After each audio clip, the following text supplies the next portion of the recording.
Lord, come. Take up your holy throne.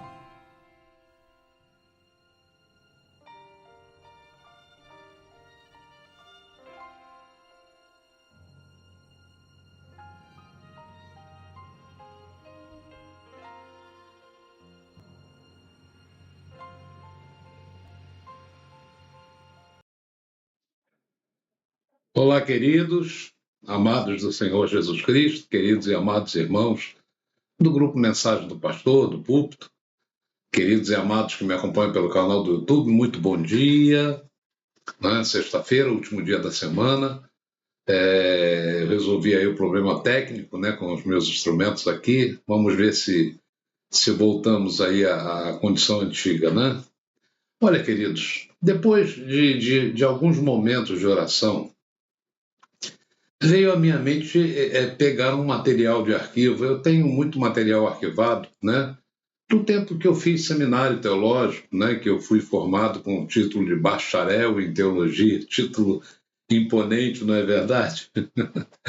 Na verdade, é muito bom, né? É necessário que nós nos apliquemos ao estudo da Bíblia, da Palavra de Deus, né? Da história que remonta a um passado do homem com Deus, da sua criação, né?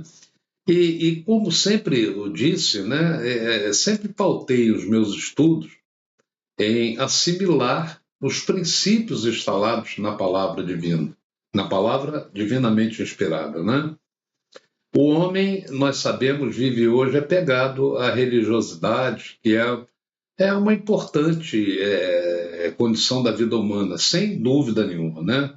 E muitas pessoas vivem ou se dedicam à religião como uma forma de pautar a sua vida em sociedade, em família, né?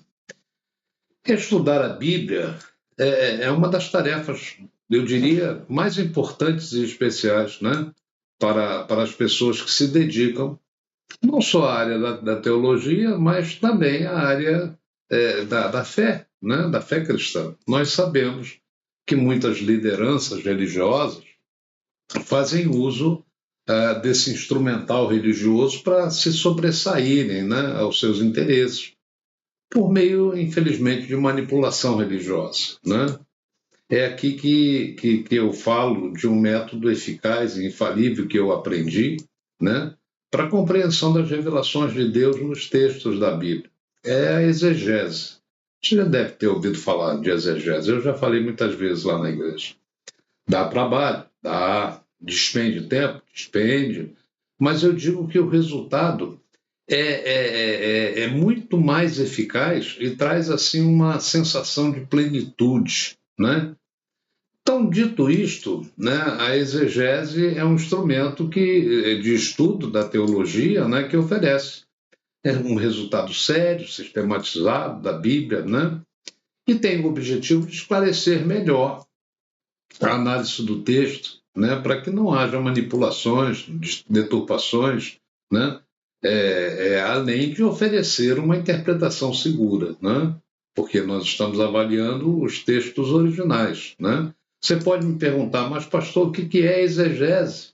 Né? Eu vou tentar definir de forma mais simples que eu puder. Né? A exegese bíblica é assim a interpretação crítica, né? E a análise aprofundada de um texto bíblico, né? Para desvendar o seu significado original, a sua intenção através da raiz da palavra, né? Usando ferramentas linguísticas, né? Históricas e até literárias. O objetivo é extrair o sentido que está no texto e não impor uma interpretação pessoal, né, tornando a um passo fundamental, né, para a teologia da compreensão da fé. Né? Então você já deve ter ouvido falar em algum momento sobre outra ferramenta que é também muito importante, faz parte dos estudos da teologia, que é a hermenêutica. Olha, a hermenêutica é a ciência e a arte da interpretação, né? E ela estabelece princípios, métodos para entender o significado de um texto, enquanto a exegese se eu puder dizer assim, ela é a aplicação, né, desses princípios de análise detalhada de um texto, né? De um texto específico, buscando seu significado original, né? Eu vou dar um exemplo aqui de uma exegese simples, mas que muda totalmente a interpretação da declaração textual, né? Eu lembrei do versículo, por exemplo, de Efésios 2:10, no qual Paulo diz que nós somos feituras de Deus, criados em Cristo Jesus, para que todas as boas obras que ele preparou de antemão se tornem a maneira como nós devemos viver e glorificar a ele, né? Claro que, de forma nenhuma, eu estou anulando aqui a interpretação, as mensagens, né? A interpretação textual, as mensagens que são ditas, são pregadas, né? Mas eu quero mostrar a você que, analisando a raiz das palavras escritas no original grego para o Novo Testamento e hebraico para o Antigo Testamento, eu destaco aqui a palavra, por exemplo, obra, né? Aí você vai no texto original, quando a gente analisa esse texto, a gente destaca essa palavra no grego, a língua original no Novo Testamento da palavra é escrita ergo, né? Que se refere a um trabalho, uma tarefa, uma atitude pessoal ou coletiva, né? Decisões e escolhas que devem ser realizadas e adotadas, né? Mas tem outra palavra que consta também nas Escrituras do Novo Testamento para se referir à palavra obra, né? Além da ergo, tem a poema, né? Que significa o resultado do poder criativo de Deus. Então, nós vemos aqui que são dois tipos de obra, uma de origem em Deus e outra de origem no coração do homem, né? Na figura humana. Ou seja, ergo é a obra executada, né, no nível humano, e poema no sentido da obra criada e operada por Deus. Aí, amados, a mente flutua, né, numa dimensão de interpretações, sempre, claro, né, orientada pelo Espírito Santo, e de imediato, olha, eu quero te dizer que a ênfase aqui é minha, né? Isso tem que ficar claro, né? Então, feito essa exegese, eu considero aqui duas dimensões, num paralelo, né, da carne e do espírito. E aplicando essa descoberta, eu entendo que a obra que Deus preparou de antemão para que nós andássemos nela, feitura de Cristo, né, não é outra senão a própria ação criadora de Deus, que Deus preparou para a nossa salvação, que e não é outra vinda em carne, né, do seu Filho, e depois a entrega amorosa do seu Espírito ao homem. Essa é a obra de Deus. É aquilo que ele preparou de antemão, né? Aquilo que ele, antes da fundação do mundo, ele preparou para nós. Então, assim sendo, né, quando a gente lê Romanos 8, por exemplo, em que Paulo afirma, né, que nenhuma condenação há para os que estão em Cristo Jesus, a saber, os que andam em espírito e não na carne, entendo eu, né, substituindo a palavra espírito, e eu digo isso orientado pelo Espírito Santo, né, e carne, né, por poema e ergo, respectivamente, né, fica melhor para o meu entendimento que nenhuma condenação há para quem faz as obras do Espírito e não da carne, né?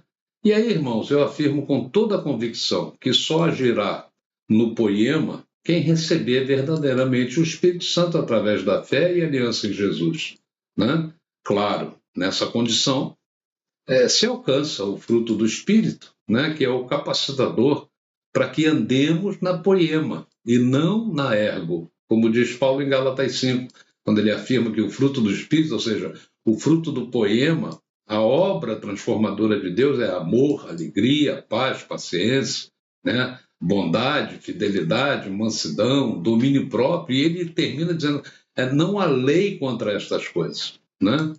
Então, queridos, eu terminando este comentário, eu não chamo nem de meditação e nem de mensagem, mas comentário que considero esclarecedor e necessário, né? Eu incentivo a todos vocês que busquem conhecer e prosseguirem conhecer o Senhor. O Evangelho, Jesus diz lá em Mateus 22 que nós erramos em não conhecer as Escrituras, né? E o poder de Deus. Logo, eu entendo que a exegese bíblica deve ser um instrumento que deve ser usado por pessoas que têm interesse, né? Pessoas que fazem da palavra um instrumento do poder de Deus, né? E realizam o estudo da Bíblia buscando uma interpretação honesta, correta, né? Evitando equívocos, manipulações, não só do texto, mas da consciência das pessoas. Amém? Que você possa ter se esclarecido com relação a isso e eu desejo que Deus te abençoe. Amém? Um beijo no teu coração. Olha, dê um like nessa mensagem, nesse comentário, né? Compartilhe ele com alguém. Toque no sininho, inscreva-se nesse canal, né? Isso é muito importante. Até a próxima, queridos. Bom final de semana a todos, em nome do Senhor Jesus.